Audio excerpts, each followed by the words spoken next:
నెల్లూరు జిల్లా కలెక్టరేట్లో జరిగిన ప్రజా సమస్యల పరిష్కార వేదిక కార్యక్రమంలో న్యాయవాది సామాజికవేత్త ఇర్ల వెంకటరమణయ్య మరియు రాష్ట్ర వడ్డెర సంక్షేమ సంఘం ప్రధాన కార్యదర్శి బెల్లంకొండ శ్రీనివాసులు కలెక్టర్కు వినతి పత్రం అందజేశారు. ఈ సందర్భంగా మాట్లాడుతూ దగదర్తి మండలం దామవరం విమానాశ్రయం అభివృద్ధికి భూములు ఇచ్చిన రైతులకు త్వరతగిన నష్టపరిహారాన్ని అందించాలని కోరారు. అదేవిధంగా 2014లో ప్రభుత్వం 3500 ఎకరాల భూమిని రైతుల నుంచి సేకరించినప్పటికీ మొత్తం లబ్ధిదారులకు గ్రామ సభలు జరిపినప్పటికీ నష్టపరిహారం పంపిణీ చేయలేదని తెలిపారు. ఈ విషయంపై కలెక్టర్ విచారణ జరిపి నష్టపరిహారం చెల్లిస్తామని తెలిపినందుకు ప్రత్యేక ధన్యవాదాలు తెలిపారు. నా పేరు ఇర్ల వెంకటరమణయ్య, MA LLB, న్యాయవాది, సామాజికవేత్త. ఈరోజు ప్రజా సమస్యల పరిష్కార వేదిక కార్యక్రమంలో భాగంగా నెల్లూరు జిల్లా కలెక్టరేట్ లో గౌరవ జిల్లా కలెక్టర్ గారిని మర్యాదపూర్వకంగా కలిసి వినతి పత్రం ఇవ్వడం జరిగింది. జిల్లాలో దగదర్తి మండలం దామవరం ఎయిర్పోర్ట్ విషయం మీద ఈరోజు కలెక్టర్ గారికి రిప్రజెంటేషన్ ఇవ్వడం జరిగింది. రాష్ట్ర వడ్డెర సంక్షేమ సంఘం ప్రధాన కార్యదర్శి బెల్లంకొండ శ్రీనివాసులతో కలిసి ఈరోజు రిప్రజెంటేషన్ ఇచ్చిన వెంటనే దగదర్తి మండలం దామవరం ఎయిర్పోర్ట్ లో 2014లో ల్యాండ్ పూలింగ్ ద్వారా ఎయిర్పోర్ట్ డెవలప్మెంట్ కి రైతుల నుంచి పొలాలు తక్కువ ధరలకు తీసుకోవడం జరిగింది. ఇంతవరకు 3500 ఎకరాలను తీసుకోవడం జరిగింది. ఇంతవరకు పూర్తిగా రైతులకి కాంపెన్సేషన్ అనేది చెల్లించలేదు.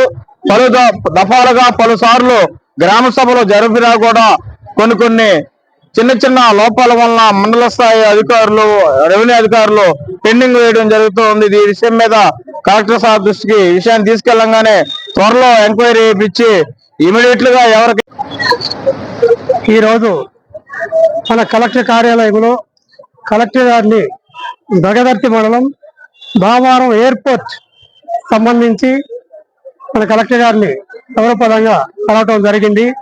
ఎందుకంటే 2014లో 3500 ఎకరాలు ల్యాండ్ పుల్లింగ్ చేయాలా అని 1300 ఎకరాలని ల్యాండ్ పుల్లింగ్ చేసి ఆ రోజు రైతులు వరి చేసుకొని పంటలు పండించుకుంటా ఉంటే వాళ్ళందరినీ ఆపేసి కరెంటు కట్ చేసి వాళ్ళకి నష్టపరిహారం, కొంతమందికి నష్టపరిహారం ఇచ్చారు, కొంతమందికి నష్టపరిహారాన్ని పూర్తిగా ఇవ్వలేదు. దాదాపు 10 సంవత్సరాలు పైన అవుతున్న రైతులు చాలా విధాలుగా నష్టపోయినటువంటి ఇది విధానం. ఎందుకంటే ఆ రోజు నుంచి ఆ రోజు ఎకరా రేటు వేరుగా ఉంది. ఈ రోజు రేట్లు పెరిగాయి కాబట్టి ఎకరా రేట్లు కూడా పెరిగి ఉన్నాయి. ఆ రోజు రేటు ప్రకారం కానీ ఇచ్చుంటే ఆ రోజు వాళ్ళు తలా 2 ఎకరాలు కొనుక్కొని మళ్ళీ ఒక రైతుగా నిలబడి ఉండేవాళ్ళు. ఆ పరిస్థితి ఇప్పుడు లేదు. ఎందుకంటే ఒక ఎకరా ఇప్పుడు కోట్లల్లో వెళ్ళిపోయింది. విమానాశ్రయం వస్తుంది అని చెప్పడంతో భూమి కూడా రేట్లు పెరుగుతూ వచ్చాయి. అప్పటి నుంచి ఇప్పుడు దాకా కూడా వాళ్ళకి ఎలాంటి నష్టపరిహారాన్ని ఇవ్వలేదు. కాబట్టి ఇకనైనా ఎన్నోసార్లు RDO గారు, MRO గారు గ్రామ సభలు పోతున్నారే గాని వాళ్ళు మారిపోతా ఉన్నారు.